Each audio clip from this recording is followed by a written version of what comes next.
paint and then onto the canvas. And she's been doing this for a while now. There we go. Come on. It's paint. She's like, yep. Paint. These guys are human. So she's trying to figure out the easiest way she can get food. And so she's trying to skip a step and outsmart me. So we're not going to do that. We are going to use the paint and show off your amazing painting skills. Will you paint? Paint. Good. Now we walk onto the canvas. Good. There we go. Let's get back into the habit. Paint.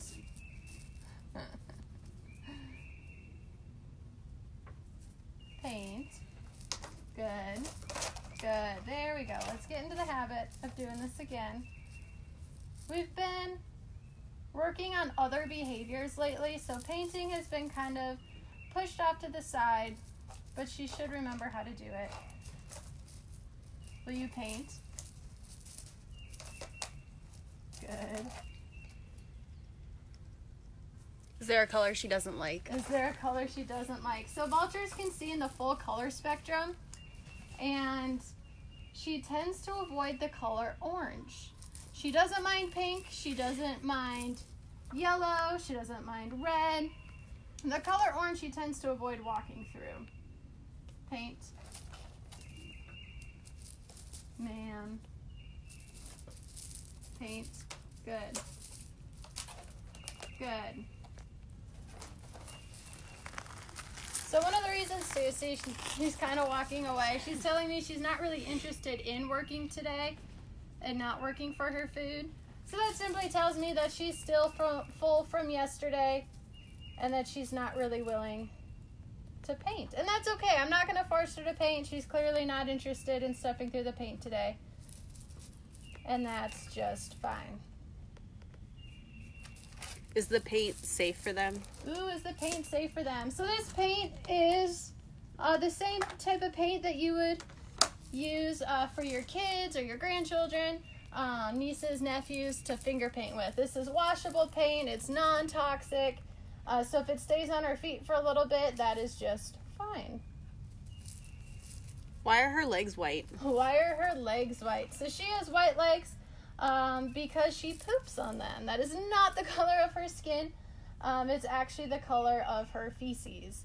These guys poop on their own legs for a couple different reasons. The poop acts like sunscreen and can protect her legs from the sun. It'll also cool her off a little bit, kind of like when we sweat and it evaporates off of us. It kind of cools our bodies off. Same thing with the poop.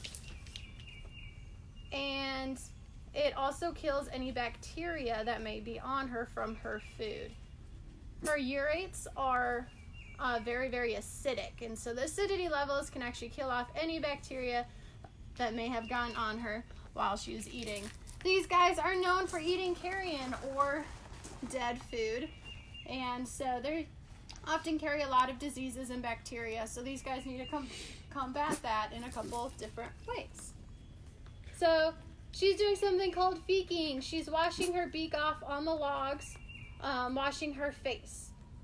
A lot of times these guys have a bad reputation of being gross and smelly just because they like to eat dead things. But that's not the case at all. These guys are actually really clean birds. So she's going to be wiping her meal off using a perch or a log and cleaning off her face. Is that her sneezing? Is that her sneezing? Yeah, so part of the reason that she's doing that is her face kind of moist, so she can clean off that a little bit easier. Kind of like, again, when moms lick their thumbs and wipe some schmutz off of their kids' faces. That's basically what she's doing as well.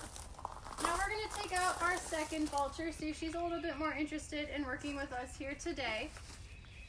The second one coming out, she is currently in her room. She's been trained to go in her room when I work with Tombstone.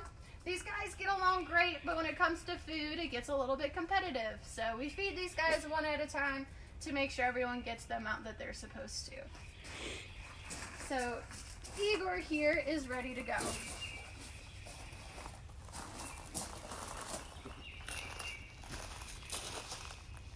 Now with Igor, you can kind of see a little bit closer her beak and her lovely face. These guys have kind of warts on their face, which again makes them look a little bit creepier. A lot of people don't like the looks of vultures, but her bald head is actually really important, again, to stay clean. If you think about it, we don't want to stick our faces in a dead deer carcass because it's going to get all over our hair, right? It'd be kind of gross. She's not going to want deer juices and meat all over her head feathers either. So these guys are able to move the feathers off of their head down to their necks. And so she often wears her hood down, so she has a completely bald head, whereas Tombstone has her hood up a little bit. And that's one of the ways I can tell the difference between these two. Now these guys are extremely important to the environment.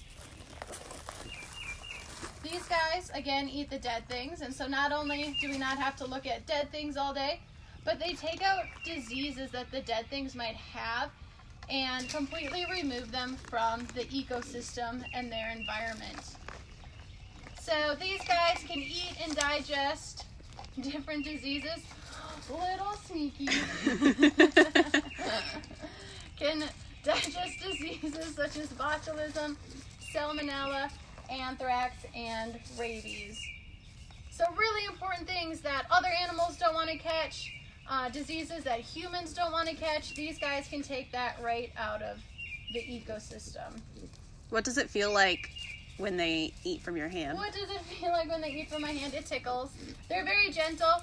I'm creating kind of a cavity with my hand that they have to fish it out of. Like I said, they're a little competitive when it comes to food.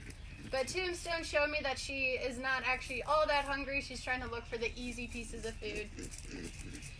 Where can people find a Tombstone painting? Oh yeah, where can we find Tombstone painting? So I promise she really does paint. She didn't want to show it off today, and that's fine. But we sell our paintings at the gift shop, and she has amazing paintings that show off how cool her feet are, all sorts of different colors. Each one is different. Each one is special. So once we open again, feel free to come to our gift shop and check them out. They are really pretty. If you do buy a painting, 100% of that money goes towards something called the Peregrine Fund. And the Peregrine Fund supports these guys out in the wild. So in the United States, we are fortunate enough that we have healthy populations of vultures out in the wild. But that's not the case for vultures worldwide. With vultures down in Africa, there's a huge decline in most of the species that live down there, and that's due to poisonings. So when vultures find a big piece of food that they can share with their whole family, they'll start circling in the sky. So if a poacher kills an animal that they're not supposed to, and the vultures see that, they're like, ooh, that is a big meal that I can share with my entire family. So they start circling and give away that poacher's location. And poachers obviously don't appreciate that. So poachers started poisoning those sites and killing off vultures so they can get away with their illegal activity. So the Peregrine Fund is trying to prevent that from happening. And since they started their work in 2016, vulture poisonings have decreased by 50%. So they are doing amazing work down there, and Carolina Raptor Center is so proud to be a part of that project and support that project for vultures out in the wild. So as you can see, these guys get pretty creative when they feek or when they start cleaning off their faces. She's using the slats there to wipe off her beak. What are their names again? What are their names? So the one closest to me here, that's Tombstone. And the one up there is, that's Tombstone. This is Igor. And these guys have been living together for a while now. And they're a lot of fun to work with. Are they smart? They're smart, yeah. So these guys have the average intelligence of a 4-year-old human. So we are able to train these guys to do a wider variety of things than we can with some of our other raptors. Today on the menu is chicken nuggets. It's not the same type of chicken nuggets that we would eat at Chick-fil-A.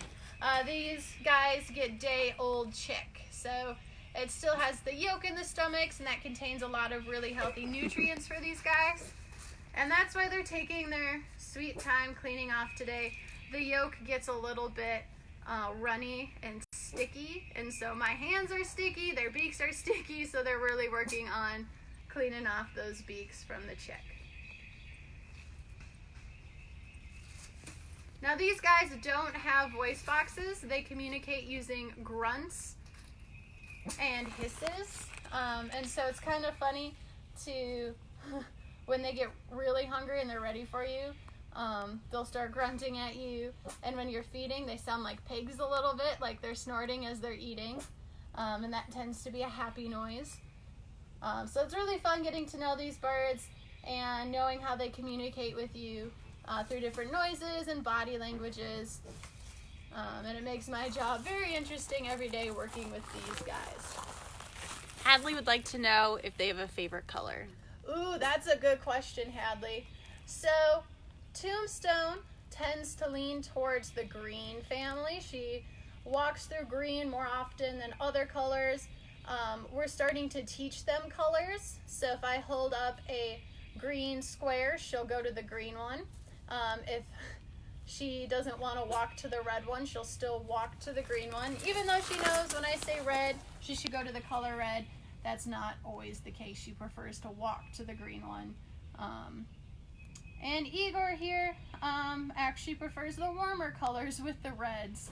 So it's kind of funny. These guys know what they're supposed to do, and yet they still choose to go to colors that I think that they prefer. At least that's how I'm interpreting that body language that they give me. So, Do they have a good sense of smell? do they have a good sense of smell? So these guys don't have a very good sense of smell.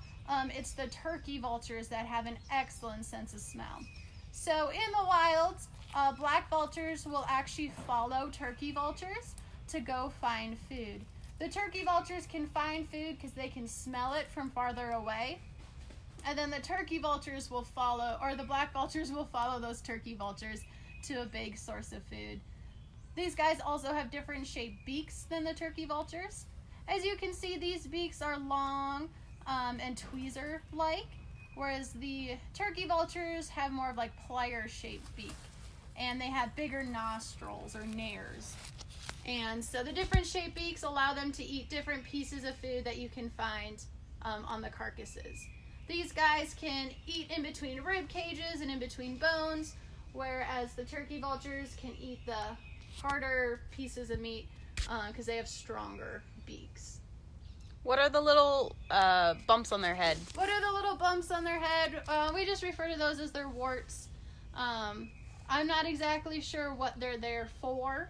I think they make her look very cute, but that's also my biased opinion because I love working with these guys.